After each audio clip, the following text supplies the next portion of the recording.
भागती दौड़ती दिल्ली कभी रुकती नहीं, कभी थमती नहीं। हर तरफ मचता शोर करता सांसों को कमजोर।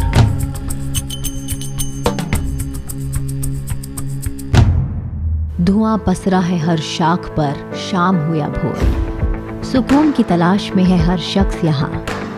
जिंदगी का सफर चले तो कैसे, कोई तो बताए कहाँ।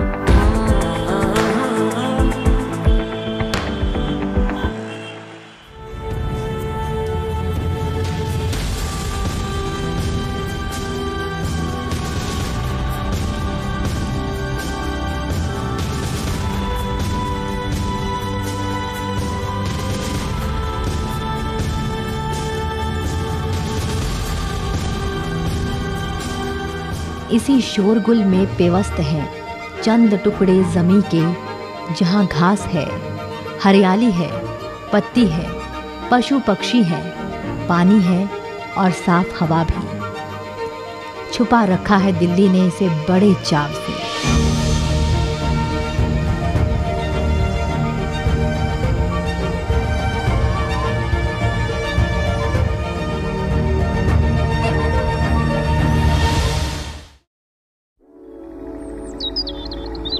इसी मुकाम को चुनते हैं ये विदेशी परिंदे हर बरस अपना आशियां बनाने को।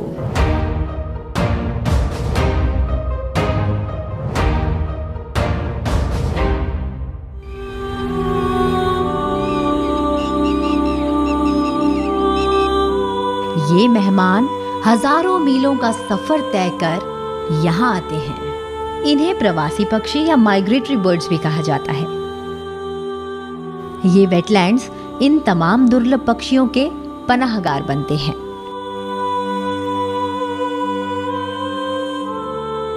ये जो जंगल हैं, ये पूरी धरती के लिए लंग्स का काम करते हैं, यानी कार्बन डाइऑक्साइड को एब्जॉर्ब करते हैं और ऑक्सीजन को रिलीज करते हैं। इस लिहाज से ये जो वेटलैंड्स हैं, ये वेटलैंड्स पूरी धरती के लिए किडनी का काम करते हैं। ये गंदे पानी को साफ करते हैं।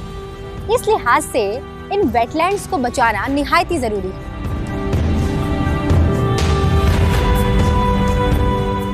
दुनिया भर में 87% वेटलैंड्स खत्म हो चुके हैं। इसकी शुरुआत 1700 ईस्वी के बाद हुई थी। 1970 के बाद दुनिया के 35% वेटलैंड्स खत्म हो गए। भारत में 1/3 वेटलैंड्स बढ़ती जनसंख्या और शहरीकरण की जद में आ गए। शहरों के आसपास सही वेस्ट मैनेजमेंट ना होने से कचरे के पहाड़ बढ़ते ही जा रहे हैं, जिससे वेटलैंड्स के पाटे जाने का खतरा बना रहता है।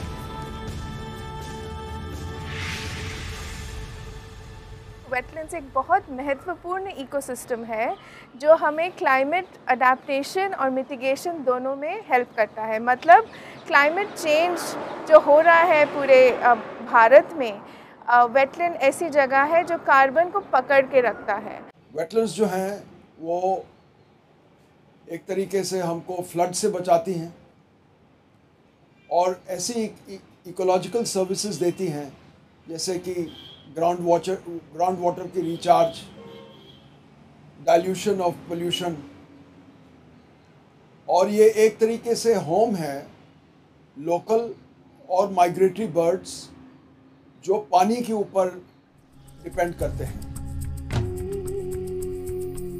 वेटलैंड्स के लुप्त होने के कई कारण हैं, जैसे बढ़ता शहरीकरण, जलाशयों में गंदे पानी का प्रवाह, कृषि अपवाह, बांध निर्माण और कंक्रीट मलबे को वेटलैंड्स में डाला जाना।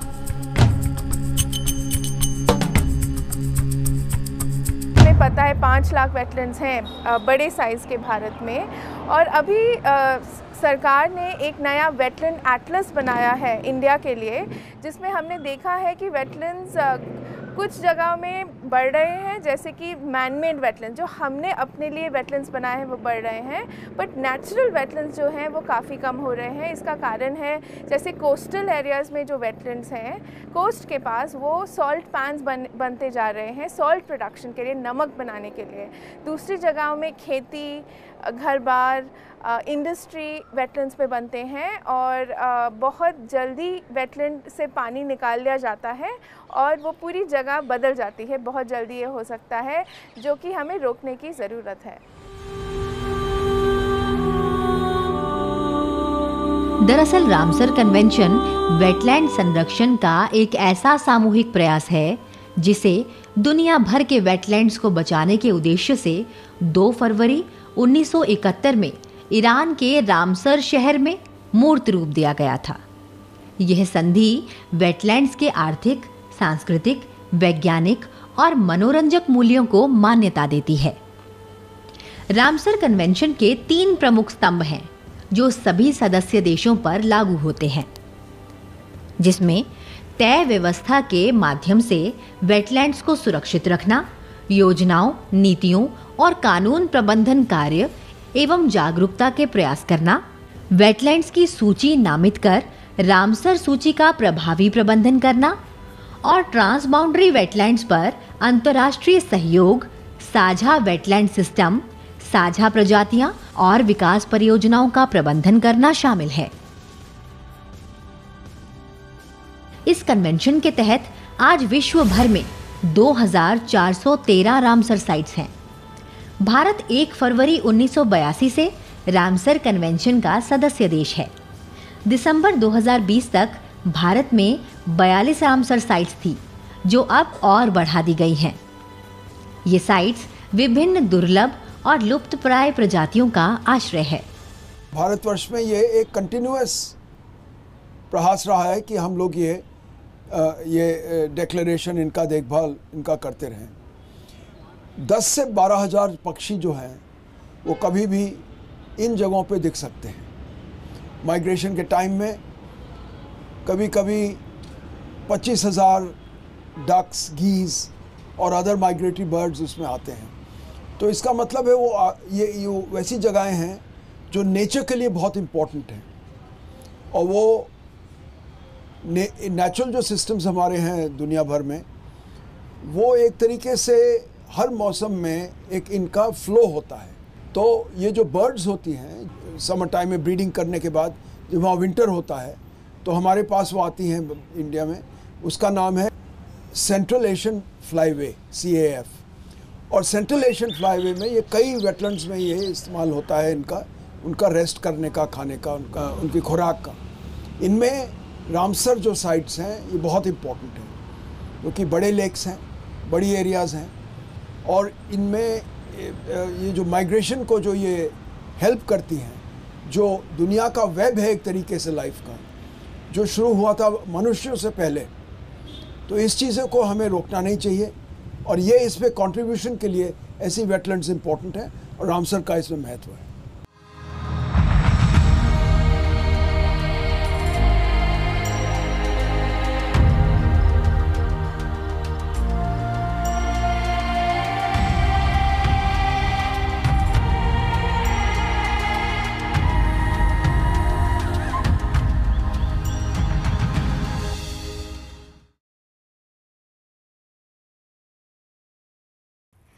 तो पूरे देश में वेटलैंड्स को बचाने को प्राथमिकता दी जा रही है।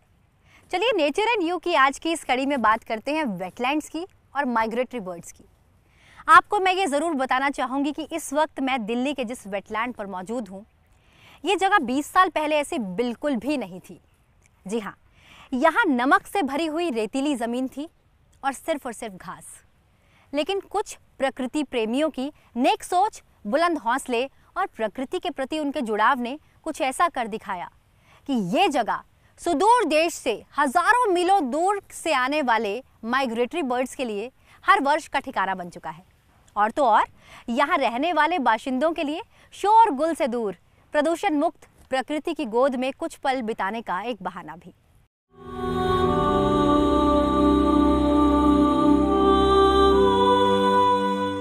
क्या आप जानते हैं कि कभी पूरी दिल्ली में वेटलैंड्स की बहुतायत थी, लेकिन बेतहाशा शहरीकरण के चलते ये धीरे धीरे खत्म होते गए।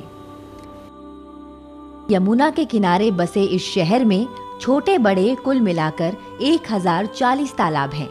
इसके साथ ही यमुना से जुड़ी कुछ ऐसी प्राकृतिक जल धाराएं भी हैं जो वेटलैंड्स के क्राइटेरिया को काफी हद तक पूरा करती हैं। इनमें Okhla bird sanctuary, Najafgarh lake, Basai wetland, Sanjay lake, welcome झील, Tigri Khurd lake, Smriti Van Vasant Kunj, Bhalswa lake, Hauz Khas lake मुख्य हैं। यह कुल मिलाकर 250 से ज्यादा पक्षियों की प्रजातियों को संरक्षण देती हैं, जिनमें अधिकांश माइग्रेटरी हैं। स्पेस एप्लीकेशन सेंटर ने देश भर में फैले वेटलैंड्स का एक एटलस तैयार किया है जो बताता है कि दिल्ली में 2773 हेक्टेयर में वेटलैंड्स फैले हुए हैं। यह दिल्ली के कुल क्षेत्रफल का महज 1.9% ही है। इसमें 1357 हेक्टेयर के नेचुरल वेटलैंड्स हैं और 1426 हेक्टेयर मानव निर्मित वेटलैंड्स हैं। एटलस के मुताबिक बीते एक दशक के दौरान दिल्ली में वेटलैंड्स का इलाका बढ़ा है। ऐसा ही एक वेटलैंड है यमुना बायोडायवर्सिटी पार्क। आज दिल्ली के बीचों बीच बने इस वेटलैंड में एक इकोलॉजिकल सिस्टम डेवलप हो चुका है। यमुना नदी के पास मौजूद ये वेटलैंड अपनी इकोलॉजिकल डाइवर्सिटी के साथ यहाँ आने वाले लोगों को अचंभित करता है। इस पार्क को बायोलॉजिकल इकोसिस्टम में डेवलप किया गया है। ये यमुना के बेसिन की फॉरेस्ट कम्युनिटीज की बात करता है, लेकिन कभी ये जगह ऐसी बिल्कुल नहीं थी। यहाँ आने वाले विदेशी मेहमान तो छोड़िए, यहाँ रहने वाले स्थानीय पक्षी भी यहाँ नहीं दिखाई देते थे। दरअसल इस जमीन में नमक की बहुतायत थी और हरियाली के नाम पर सिर्फ घास। फिर कुछ प्रकृति प्रेमियों ने यहाँ पानी की खोज की, जिसके बाद उनकी कोशिशें रंग लाई और यहाँ की तस्वीर बदल गई।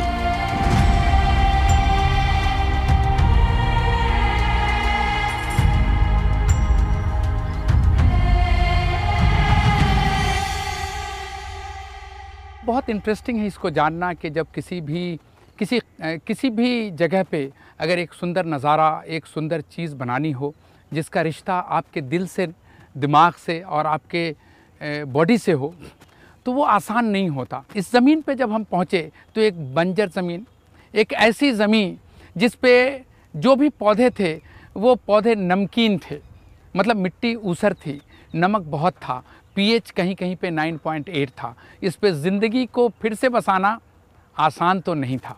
शुरुआती दौर बहुत ही ख़राब रहा। जैसे ही हमने शुरुआत की, ख्वाब बड़े थे, उम्मीदें बहुत ऊंची रखी थी हमने, ड्रीम हमारा बहुत बड़ा था। जैसे शुरुआत की, हमारे ड्रीम बिल्कुल शैटर्ड हो गए। 10 दिन के अंदर जो हमने 200-250 पौधे एक्सपेरिमेंटल बेसिस पे लगाए थे, वो सब मर गए। आप सोच सकते हैं, एक ऐसा ड्रीम जो बनने से पहले ही ख़त्म हो गया।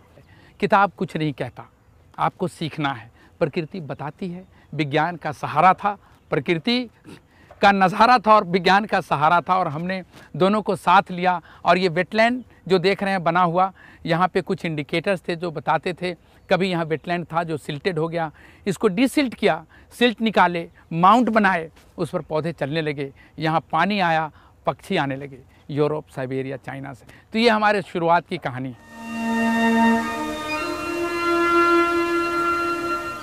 आज यहाँ माइग्रेटरी बर्ड्स की कई प्रजातियां हर वर्ष देखी जा सकती हैं। इनमें साइबेरियन डक, चाइनीज बर्ड्स जैसी प्रजातियां शामिल हैं। इन पक्षियों के बारे में हमें डॉक्टर फयाज ने विस्तार से बताया। यहाँ अभी 30 से ज़्यादा माइग्रेटरी बर्ड्स, 30 प्रजाति से ज़्यादा की माइग्रेटरी बर्ड्स आती हैं। मोस्ट इंटरेस्टिंग बर्ड्स जो आती है वो सेंट्रल एशिया और साइबेरिया से आती है। कुछ कहानी इस तरह से चलती है कि इनके घर में जो वेटलैंड है, रहने की जगह है, सर्दी में वो फ्रोज़न हो जाती है, तो उसके साथ ही इसका खाना भी फ्रोज़न हो जाता है। तो इनको जीना है, तो वो वर्ल्ड के इस हिस्से की तरफ वो माइग्रेट करते हैं, और ये एनुअल माइग्रेशन प्रोसेस है। रेड क्रेस्टेड पोचार्ड यहाँ आता है, वो सबसे खूबसूरत है। In fact Yamuna biosphere park red crested pochard के लिए जाना जाता है। आप पेड़ के ऊपर बैठे इन बड़े बड़े काले पक्षियों को देख रहे हैं, ये हमारे चीनी भाई हैं। ये चीन से विंटर में आते हैं। वो फिश ईटिंग बर्ड हैं और इसको ग्रेट कॉर्मोरेंट कहते हैं। पानी के अंदर दूर आप देखेंगे तो सिक की तरह, पिन की तरह ऐसा निकला हुआ टेल है, वो नॉर्दर्न पिन टेल है जो यूरोप से आता है। उस तरह ग्रे कलर का गैडवाल है, एक सफ़ेद आंखों वाला पोचार्ड है जिसको फेरुजिनस पोचार्ड कहते हैं।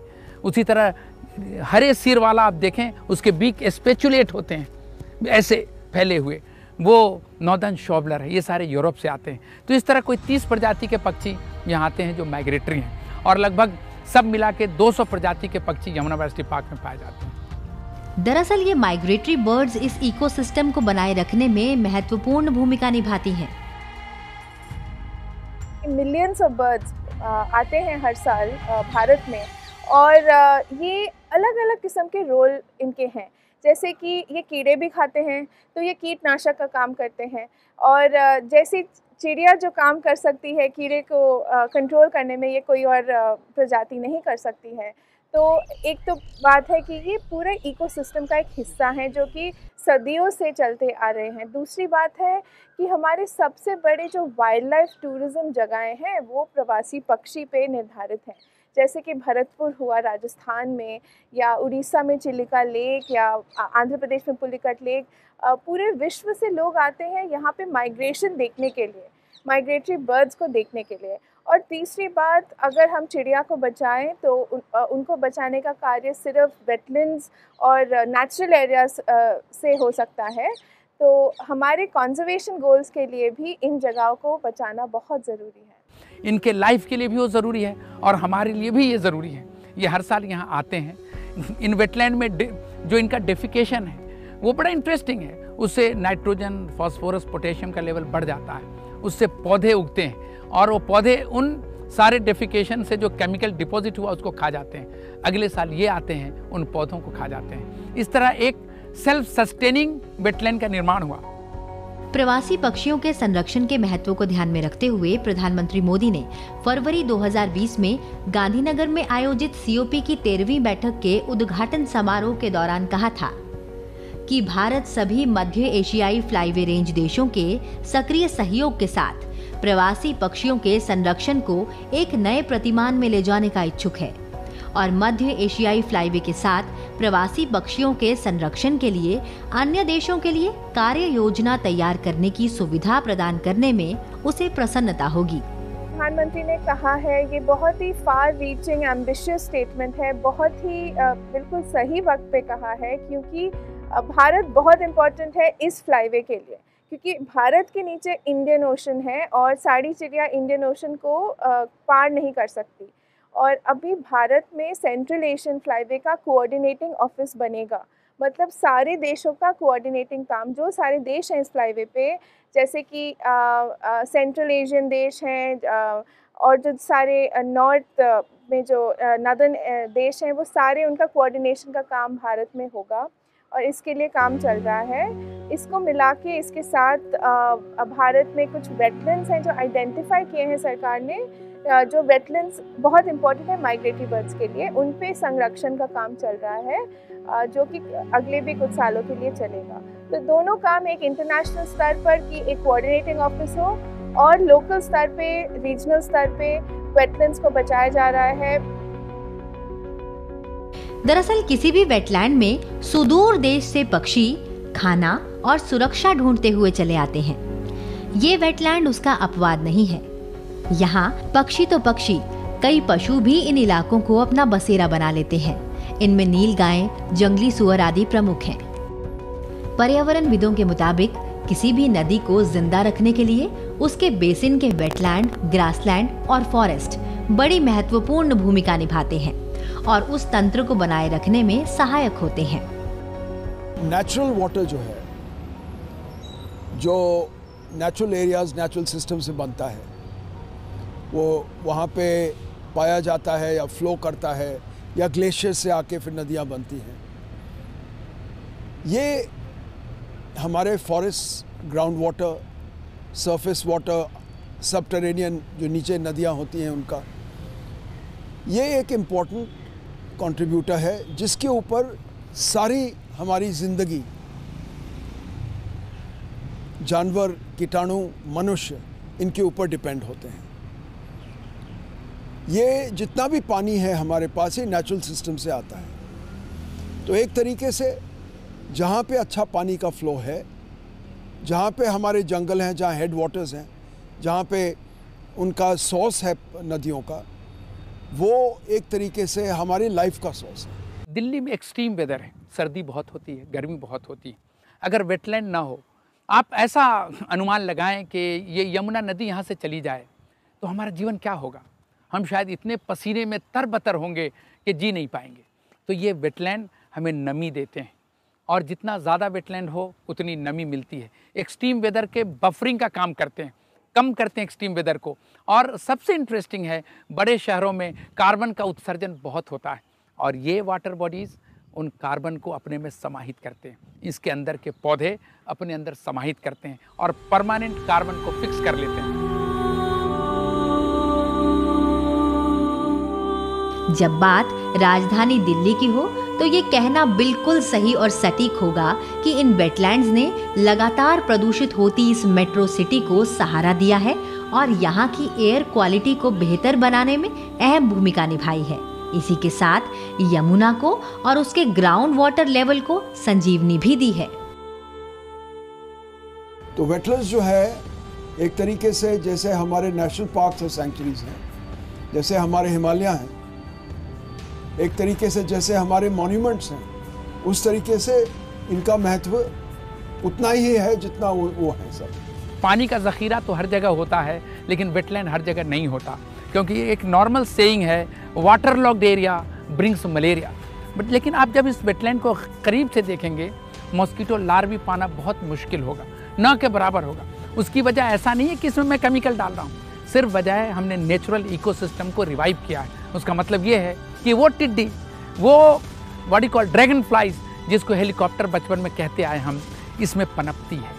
इसमें जो वेजिटेशन इमर्ज हो रहे हैं उस पर एग लेइंग करती है और उसके naiads one of the stage voracious feeder mosquito के हैं। तो मैं ये कहना चाहता हूँ कि अगर पानी का सिर्फ ज़ख़ीरा होगा तो वाकई वो वायरलेंट स्ट्रेन बीमारियों के लाएगा, लेकिन अगर वो वेटलैंड इकोसिस्टम होगा तो वहाँ ये नज़ारा होगा जहाँ पक्षी होंगे, पौधे होंगे, मछली होंगे, कछुए होंगे और वो कार्बन को डिपॉजिट करने का स्रोत होगा जो इंसानों को जीवन देगा।